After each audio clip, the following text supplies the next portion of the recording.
구독과 좋아요, 알림 설정은 재밌는 영상을 만드는데 큰 힘이 됩니다. 바로 시작하겠습니다. 옛날 한양 도성 밖 거상 김대감이 노환으로 자리에 눕자온 집안에 긴장이 감돌았습니다.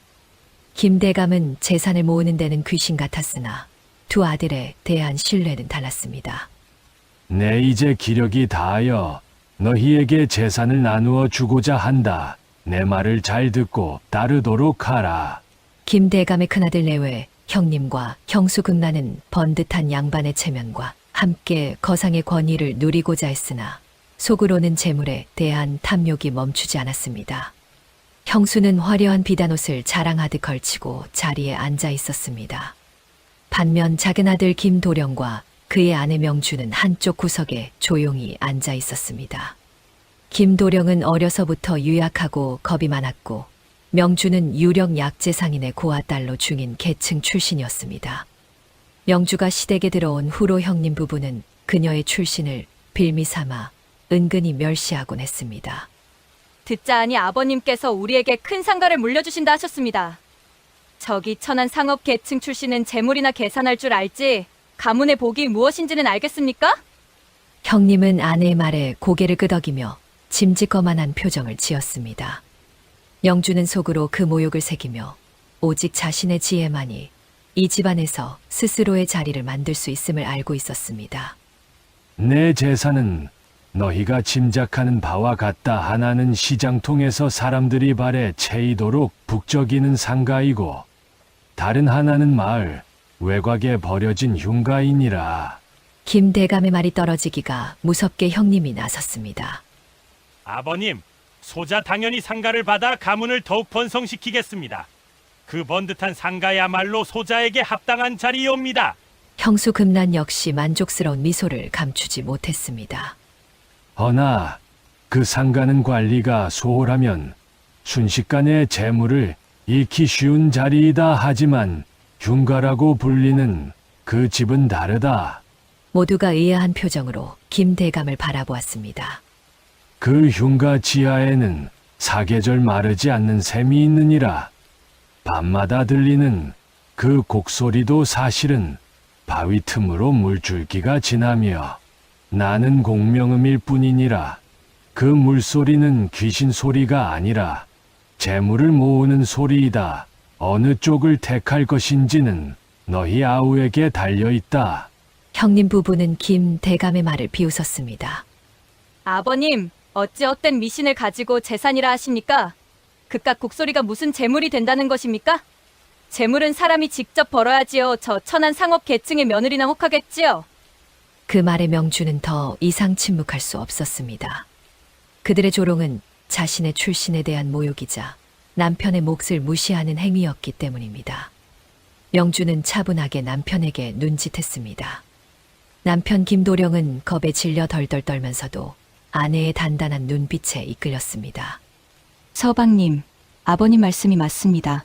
형님께서 헛된 재물에 눈이 멀어 흉가를 버리시니 저희가 그것을 받아 마땅하옵니다. 김도령은 온몸을 떨면서도 아내의 뜻을 따르기로 했습니다. 아버님, 소자는 아내의 뜻대로 흉가를 택하겠습니다. 천한 헛것이라도 그것을 다스려 가문의 체면을 세우겠습니다. 김대감은 두 부부의 상반된 선택을 보고 만족스러운 미소를 지었습니다. 좋다. 내 유산은 너희의 선택대로 나누어 주마. 이 모든 것이 며느리의 지혜가 가문의 복을 결정할 것이라는 내 마지막 뜻이니라. 큰아들은 상가를, 작은아들은 흉가를 가지고 각자의 복을 일구도록 하라. 유산 분배가 끝난 후 형님 부부는 곧바로 상가로 가잔치를 벌이며 돈 쓸 계획을 세웠습니다. 상가에서 나오는 새만 해도 어마어마하지 않습니까? 흉가 같은 헛것에 매달리는 어리석은 아우 내외와는 다르지요. 우리는 돈을 모아 양반과 족보라도 사서 우리의 체면을 높여야 합니다. 한편 명주 부부는 외딴 흉가로 향했습니다. 낡고 스산한 기운이 감도는 집 앞에서 김도령은 발을 떼지 못했습니다. 부인, 내 정말 두렵소. 어찌해야 하느냐? 밤이 되면 귀신이 정말 나타나는 것은 아니겠지? 명주는 남편의 손을 잡고 흉가 안으로 들어갔습니다. 서방님, 두려워 마십시오. 흉가의 소문은 이미 들었고 그 소문의 근원도 아버님께 들었습니다. 이제 저희가 해야 할 일은 그 소문의 정체를 밝혀내고 이 흉가를 명소로 만드는 것뿐입니다. 부인, 그 곡소리가 귀신 소리가 아니라 한들 내 어찌 이 집에서 밤을 보낸단 말이오? 서방님, 형님 부부가 서방님을 천한 며느리 때문에 가문의 격을 떨어뜨린 어리석은 아우라 멸시하는 것을 잊으셨습니까? 이 치욕을 씻어낼 기회가 바로 이 흉가에 있습니다. 김도령은 아내의 단호한 말에 수치심과 용기가 동시에 피어남을 느꼈습니다. 내일 밤 저는 흉가에 깃든 악기를 잠재울 비방을 준비해야 합니다. 서방님께서 토굴 근처에 머무시며 저의 의식을 돕고 소리의 변화를 낱낱이 기록해 주십시오. 이는 우리의 명예를 되찾을 첫걸음이 될 것입니다. 영주는 남편에게 귀신을 잠재운다는 핑계를 대어 밤 외출과 흉가 조사를 남편과 함께 시작할 명분을 만들었습니다. 그날 밤 김도령이 촛불 하나를 들고 흉가 지하의 토굴 입구에 앉았을 때 깊은 땅속에서 처절한 귀신 곡소리가 울려 퍼지기 시작했습니다. 김도령은 온몸을 떨면서도 아내의 명을 따르기 위해 간신히 자리를 지켰습니다. 어둠이 짙게 깔린 밤, 흉가는 낮보다 더 스산한 기운을 내뿜고 있었습니다. 다 썩어가는 기둥과 여기저기 뚫린 창호지 사이로 바람이 들락거릴 때마다 기괴한 휘파람 소리가 났고 그 소리는 마치 누군가 억울함을 호소하는 곡소리처럼 들렸습니다. 김도령은 손에 든 초롱불이 꺼질세라 옷자락으로 감싸 안으며 떨리는 다리를 간신히 움직여 아내의 뒤를 따랐습니다. 등줄기에는 식은땀이 흘러내렸고 입안은 바짝 타들어가 침조차 삼키기 어려웠습니다. 부인, 이곳이 정령 사람이 머물 곳이란 말이오? 방금도 저쪽 기둥 뒤에서 무언가 희끄무레한 것이 지나간 듯한데. 영주는 남편의 옷소매를 단단히 잡으며 차분한 목소리로 답했습니다. 서방님, 그것은 낡은 창호지가 바람에 펄럭인 것일 뿐입니다. 마음을 굳게 드십시오. 저희가 이곳에 들어온 것은 헛것에 홀려 도망치기 위함이 아니라 헛것의 실체를 밝혀 형님 내외분의 코를 납작하게 만들기 위함입니다. 허나 아버님께서 말씀하신 그 물소리라는 것이 어찌 이리 사람의 비명처럼 들린단 말이오? 내 귀에는 영락없는 원기의 원망 소리 같소. 그때였습니다. 우웅, 쿵, 우. 발밑 깊은 곳에서부터 진동과 함께 기이한 울음소리가 흉가 전체를 울렸습니다. 마치 땅속에 갇힌 거인이 밖으로 나오려 몸부림치는 듯한 소리였습니다. 김도령은 비명을 지르며 자리에 주저앉고 말았습니다. 아이고, 사람 살려. 부인, 어서 나갑시다. 이러다 귀신에게 잡아먹히겠소. 영주는 주저앉은 남편을 부축해 일으키는 대신 소리가 들려오는 바닥에 귀를 대고 엎드렸습니다. 그녀의 눈빛은 두려움보다는 호기심과 날카로운 관찰력으로 빛나고 있었습니다. 그녀는 약재상이었던 아버지 어깨 너머로 온갖 소리와 냄새, 기운을 읽는 법을 배웠던 터였습니다. 서방님, 귀를 막지 말고 자세히 들어보십시오. 이것은 원귀의 소리가 아닙니다. 일정한 박자가 있습니다. 숨을 들이쉬고 내쉬는 듯한 규칙성이 있단 말입니다. 규칙이고 뭐고 내 심장이 터질 것만 같소. 서방님, 형님께서 서방님을 보고 뭐라 하셨습니까? 천한 며느리에게 홀려 제 발로 무덤을 찾아가는 팔불출이라 비웃지 않으셨습니까? 그 치욕을 평생 안고 사시겠습니까? 아니면 단 하룻밤의 공포를 이겨내고 보란듯이 재기하시겠습니까? 아내의 서슬퍼런 일갈에 김도령은 정신이 번쩍 들었습니다. 형님 부부의 비릿한 조소가 머릿속을 스치자 공포심 사이로 오기라는 것이 피어올랐습니다. 그는 떨리는 무릎에 힘을 주며 다시 초롱불을 높이 들었습니다. 부인 말이 맞소네. 내 비록 탐력은 작으나 사내대장부로서 부인의 뜻을 꺾게 하지는 않으리다. 앞장서시오. 내 뒤를 따르리다. 영주는 희미한 미소를 지으며 소리가 가장 크게 울리는 부엌 쪽으로 향했습니다. 부엌 바닥에는 오랫동안 사용하지 않아 흙과 먼지로 뒤덮인 낡은 나무 판자가 있었습니다. 영주가 그 판자 틈새로 손을 넣으려 하자 바닥에서 올라오는 서늘한 냉기가 손끝을 찔렀습니다. 서방님, 이 판자를 드러내야 합니다. 이 아래에 무언가 있습니다. 두 사람은 힘을 합쳐 삐걱거리는 나무 판자를 들어 올렸습니다. 그러자 그 아래로 캄캄한 어둠 속 사람 하나가 겨우 들어갈 만한 좁은 토굴 입구가 입을 벌리고 있었습니다. 그리고 그 토굴 안에서 문제의 그 곡소리가 더욱 선명하게 울려 퍼지고 있었습니다. 과, 우웅, 좌. 이 안으로 들어가자는 말이오? 이 좁고 깊은 구멍으로? 제가 먼저 들어가겠습니다. 서방님께서는 위에서 불을 비춰주십시오. 그리고 제가 신호를 보내면 밧줄을 내려주셔야 합니다. 아니되오. 위험한 곳에 어찌 부인을 앞세운단 말이오. 내가 먼저 가겠소. 김도령은 두려움에 입술을 깨물면서도 아내를 보호해야 한다는 일념으로 먼저 토굴 사다리에 발을 디뎠습니다. 명주는 그런 남편의 등 뒤에서 든든함과 애틋함을 동시에 느꼈습니다. 토굴 아래로 내려가자 놀라운 광경이 펼쳐졌습니다. 그곳에는 거대한 안반 틈새로 세찬 물줄기가 뿜어져 나오고 있었는데 그 물이 좁은 바위 통로를 통과하며 공명하여 마치 사람이 우는 듯한 소리를 만들어내고 있었던 것입니다. 게다가 그 물은 어딘가로 흘러가 고이지 않고 맑게 순환되고 있었습니다. 보십시오. 서방님 아버님 말씀이 옳았습니다. 이것은 귀신이 아니라 땅이 숨쉬는 소리였습니다. 명주는 표주박으로 물을 떠서 냄새를 맡아보았습니다. 비릿한 흙내음이 썩은 내가 전혀 나지 않았습니다. 오히려 은은한 단내와 함께 코끝을 톡 쏘는 청량한 기운이 느껴졌습니다. 그녀는 조심스레 물을 한 모금 마셨습니다.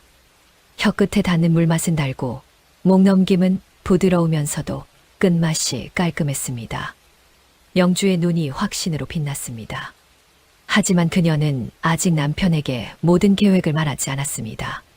형님 부부의 눈과 귀가 어디에 있을지 모르는 상황에서 섣불리 술 이야기를 꺼냈다가는 그들의 탐욕을 자극할 것이 뻔했기 때문입니다. 서방님, 이 물은 예사물이 아닙니다. 하지만 이 물의 증가를 확인하려면 며칠 밤을 더 지켜보며 기운을 살펴야 합니다.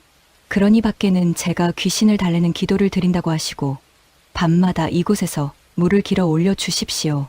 기도를 드린다 하면 형님 내외가 자네를 무당의 딸이라 오해하며 비웃지 않겠소? 비웃으라 하십시오. 그들이 우리를 미신에 빠진 어리석은 자들로 알게 두는 것이 오히려 우리의 진짜 보물을 지키는 방패가 될 것입니다. 그날부터 명주 두부는 밤마다 흉가에서 기이한 행동을 시작했습니다. 흉가 마당에 큰 솥을 걸고 토굴에서 길어 올린 물을 밤새 끓였습니다. 물을 끓이는 것은 수질을 확인하고 불순물을 제거하는 실험이었으나 밖에서 보기에는 하얀 김이 펄펄 나는 솥단지 앞에서 중얼거리는 명주의 모습이 영락없이 귀신을 부르는 의식처럼 보였습니다. 한편 시장통 상가를 차지한 형님 부부의 상황은 겉보기엔 화려했으나 속은 골마가고 있었습니다. 상가는 목 좋은 곳에 있어 손님은 많았으나 형님 내외는 장사보다는 어떻게 하면 재산을 빠르게 불릴 수 있을지 제밥에 관심이 많았습니다. 형수 금란은 화려한 비단옷을 입고 카운터에 앉아 손님들을 아래로 내려다보며 으스대기 바빴습니다. 어허, 이 옷감이 얼마나 귀한 것인데 함부로 만지는가? 돈 없는 것들은 눈으로만 보고 썩 물러가게. 손님들은 주인의 거만한 태도에 혀를 차며 발기를 돌리기 일쑤였습니다. 형님 또한 장부 정리는 뒷전이고 매일 밤 기생집을 드나들며 거상 김대감의 장자라는 명함을 뿌리고 다녔습니다. 내 아우 놈은 귀신 나오는 폐가에서 구판이나 버리고 있다지. 쯧쯧. 천한 며느리를 들이더니 집안 꼴이 말이 아니야. 나는 이 상가를 키워 한양 제1의 거상이 될 것이니 자네들은 나만 믿고 따르게. 술자리에서 호언장담하며 돈을 물쓰듯 썼지만 정작 상가의 물건 관리나 직원 관리는 엉망이었습니다. 창고에는 쥐가 들끓고 직원들은 주인의 눈을 피해 물건을 빼돌려도 모를 지경이었습니다. 그러던 어느 날 밤 형수 금란은 잠이 오지 않아 뒤척이다가 하인을 불러 흉가 쪽을 염탐하게 했습니다. 아니, 저 천한 것들이 밤마다 흉가에서 뭘 하기에 연기가 피어오른단 말이냐? 혹시 아버님이 숨겨두신 금괴라도 캐내는 것은 아니냐? 내가 가서 낱낱이 보고 오거라. 하인은 흉가 담장 너머를 훔쳐보고 돌아와 겁에 질린 얼굴로 보고했습니다. 마님, 큰일 났습니다요. 작은 마님께서 마당에 큰 솥을 걸어놓고 하얀 김을 피워 올리는데 그 앞에서 무슨 주문을 외우고 계셨습니다요. 그런데 그 소뚜껑이 들썩거릴 때마다 안에서 황금빛이 번쩍거리는 것 같기도 하고 곡소리가 잦아드는 것이 필시 귀신을 부려 돈을 만드는 도깨비 굿을 하는 게 틀림없습니다요. 금란의 눈이 번쩍 뜨였습니다. 그녀의 머릿속에서 약재상인의 딸이라는 명주의 신분은 사라지고 오직 명주가 돈을 부르는 무당이 아닐까 하는 망상만이 자리 잡았습니다. 뭐라? 귀신을 부려 돈을 만든다고? 옳거니 저것이 중인 출신 주제에 시집 올 때부터 눈빛이 예사롭지 않다 했더니 역시 신분을 속이고 시집을 온 것이 분명하다. 밤마다 곡소리가 나는 흉가를 택한 것도 잡귀를 부리는 재주를 이용해 다 그 귀신들을 부려먹으려는 속셈이었어. 금란은 즉시 남편을 깨웠습니다. 서방님, 일어나 보시오. 우리가 속았소. 아버님께서 흉가에 재물이 있다 하신 게 빈말이 아니었소. 저 앙큼한 동선년이 밤마다 귀신을 불러내 돈을 찍어내고 있다 하오. 금란의 말에 형님 역시 처음에는 당황하는 기색을 보였습니다. 아이고, 이 답답한 양반아. 당신이 그러고도 거상의 자식입니까? 옛말의 터가. 센 곳에서 굿을 잘하면 도깨비가 금망망이를 준다는 말도 못 들어보셨소? 저것들이 혼자만 부자가 되려고 우리를 속이고 흉가를 차지한 게 분명하오. 그 순간 탐욕은 이성을 마비시켰고 형님 역시 아내의 말에 솔깃해졌습니다. 또한 요즘 상가 매출이 예전만 못하고 술값으로 나가는 돈은 많아지던 차였습니다. 하긴 명주 그 아이가 보통 내기가 아니긴 했지. 밤마다 서툴 건다. 그것이 비법이라면 우리라고 못할 소냐? 맞습니다. 우리가 더 크고 화려하게 판을 벌이면 그깟 잡귀들이 천한 동서보다는 우리에게 붙지 않겠습니까? 우리 상가 터가 훨씬 기운이 좋으니 여기서 제대로 된 재물의식을 치르면 금방 천석군, 만석군이 될 것입니다. 다음 날부터 형님 부부의 기이한 행각이 시작되었습니다. 그들은 상가 한복판에 제단을 차리고 값비싼 향과 양초를 사들이기 시작했습니다. 손님이 물건을 보러 와도 부정이 탄다며 쫓아내기 일쑤였고 밤이면 상가 문을 걸어 잠그고 수십 개의 촛불을 켜둔 채 절을 올렸습니다. 비나이다, 비나이다 동귀신님, 도깨비님 저 흉가에 붙은 복을 다 우리 상가로 가져오시고 금덩이, 은덩이가 쏟아지게 해주시옵소서. 상가 안은 매캐한 향 연기와 촛농 타는 냄새로 가득 찼습니다. 건어물과 포목이 쌓여있는 창고 바로 옆에서 불을 피워대니 위험천만하기 그지없었으나 미신의 눈이 먼 부부에게는 안전 따위는 보이지 않았습니다. 한편 명주는 물실험을 끝내고 확신을 얻었습니다. 끓여낸 물로 밥을 짓고 누룩을 섞어 술을 뒤져보니 그 향이 그윽하고 맛이 깊어 일반 우물물로 빚은 술과는 비교가 되지 않았습니다. 서방님, 되었습니다. 이 물은 하늘이 내린 명수입니다. 이제 이 흉가는 귀신 집이 아니라 사람들의 발길이 끊이지 않는 명소가 될 것입니다. 부인, 정말 대단하오. 나는 그저 무서워 떨기만 했는데 부인은 그 속에서 이런 보물을 찾아내다니 내 부인을 존경하지 않을 수 없소. 이제 본격적으로 양조장을 준비해야 합니다. 하지만 아직은 때가 아닙니다. 형님 내외가 우리의 성공을 알게 되면 분명 회방을 놓을 것입니다. 그들이 스스로의 탐욕의 발이 묶일 때까지 우리는 조금 더 웅크리고 있어야 합니다. 명주는 겉으로는 여전히 흉가에서 고생하는 척 연기했습니다. 낮에는 남편과 함께 흉가의 무너진 담벼락을 고치고 밤에는 몰래 술독을 닦으며 때를 기다렸습니다. 그러던 어느 바람이 몹시 불던 건조한 가을밤이었습니다. 형님 부부는 이날을 대길일이라 정하고 상가 안을 온통 붉은 천으로 장식하고 수백 개의 촛불을 켰습니다. 부인, 오늘은 느낌이 조소 불꽃이 춤을 추는 게 꼭 돈이 굴러 들어오는 것 같구려. 암요 동서년이 흉내내는 구판과는 차원이 다르지요. 오늘 밤새 빌면 내일 아침엔 곳간에 엽전이 가득할 것입니다. 부부는 촛불 앞에서 넙죽넙죽 절을 하다가 술기운과 피로를 이기지 못하고 그만 제단 앞에서 깜빡 잠이 들고 말았습니다. 그때 열린 창문 틈으로 강한 바람이 들이닥쳤습니다. 제단 위에 촛대 하나가 기우뚱하더니 바닥에 깔린 붉은 비단 위로 툭 쓰러졌습니다. 불길은 순식간에 비단을 타고 옆에 쌓여있던 마른 건어물 상자로 옮겨 붙었습니다. 타닥 타다닥 화르르. 매캐한 연기에 놀라 깬 형님이 눈을 떴을 때는 이미 상가 한쪽 벽면이 시뻘건 불길에 휩싸여 있었습니다. 으악, 불이야! 부인 일어나시오! 불이 났소! 금나는 눈앞의 불길을 보고 기겁을 했습니다. 하지만 그녀의 입에서 나온 말은 정상적인 사고를 가진 사람의 것이 아니었습니다. 서방님, 저걸 보시오. 불 색깔이 황금색이지 않소? 저건 그냥 불이 아니오. 도깨비 불이오. 돈이 들어올 징조란 말이오. 뭐라? 도깨비불? 그렇습니다. 무당이 그러더이다 불이 크게 일어나면 집안이 일어선다고. 저 불을 끄면 복이 달아납니다. 그냥 둬야 합니다. 미신의 뇌까지 잠식당한 부부는 불을 끄기는커녕 불타오르는 상가를 보며 대박이 터졌다며 덩실덩실 춤을 추기 시작했습니다. 지나가던 야경꾼들이 불을 보고 달려와 물을 끼얹으려 하자 형님은 오히려 그들을 가로막았습니다. 이놈들! 어디 감히 남의 복을 걷어차려 하느냐? 저 불은 끄면 안 된다. 내 돈이다, 내 돈. 대감마님, 미치셨습니까? 이러다 상가가 전소됩니다. 비키십시오. 야경꾼들이 형님을 밀쳐내고 진화를 시도했지만 이미 불길은 걷잡을 수 없이 커져 상가 전체를 집어삼키고 있었습니다. 그제야 뜨거운 열기에 정신이 든 금난이 비명을 질렀습니다. 아, 안 돼. 내 비단. 내 폐물. 여보, 저게 진짜 불이었어? 도깨비 불이 아니라 진짜 불이었단 말이오? 아이고, 다 탄다. 내 재산이 다 탄다. 으악! 화마는 하룻밤 사이에 번화가 상가를 잿더미로 만들어버렸습니다. 건진 것이라고는 그들이 입고 있던 옷뿐이었습니다. 다음 날 아침 숫덩이가 된 상가 앞에 망연자실하게 앉아있는 형님 부부 앞을 지나가던 마을 사람들은 혀를 찼습니다. 쯧쯧, 귀신 씨인 짓을 하더니 꼴 좋게 되었구먼. 멀쩡한 가게를 구판으로 만들더니 결국 제 손으로 태워먹었어. 아버지의 유산을 잃은 형님 부부의 눈에 도끼가 서렸습니다. 그들은 자신들의 어리석음을 탓하는 대신 또다시 남을 탓할 거리를 찾았습니다.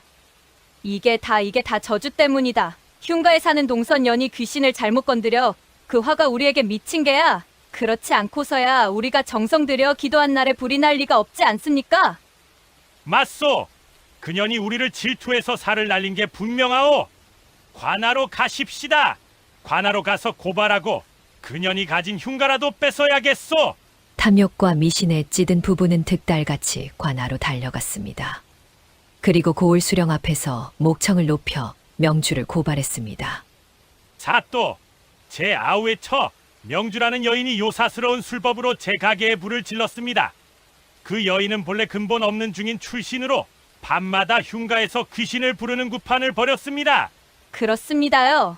저희는 억울합니다. 그년이 보낸 불귀신 때문에 아버지의 유산을 날렸으니 그년이 사는 흉가를 저희에게 배상으로 주고 그년을 옥에 가두어 주십시오.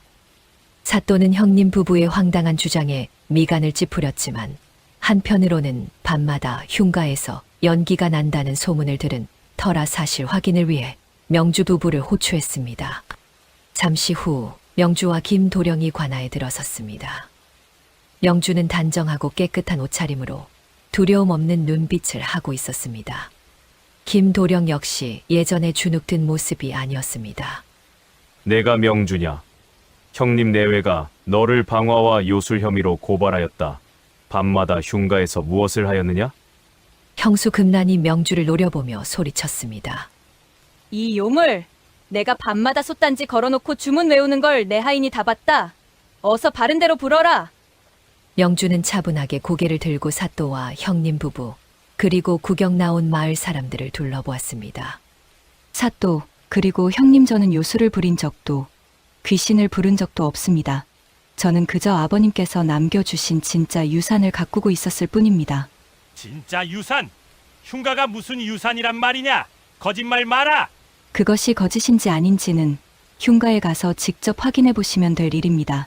사또, 부디 흉가로 행차하시어 제 결백을 밝혀주십시오. 명주의 당당한 태도에 사또는 호기심을 느꼈습니다. 사또는 관졸들과 형님 부부 그리고 구경꾼들을 이끌고 흉가로 향했습니다. 흉가에 도착하자 사람들은 놀라움을 금치 못했습니다.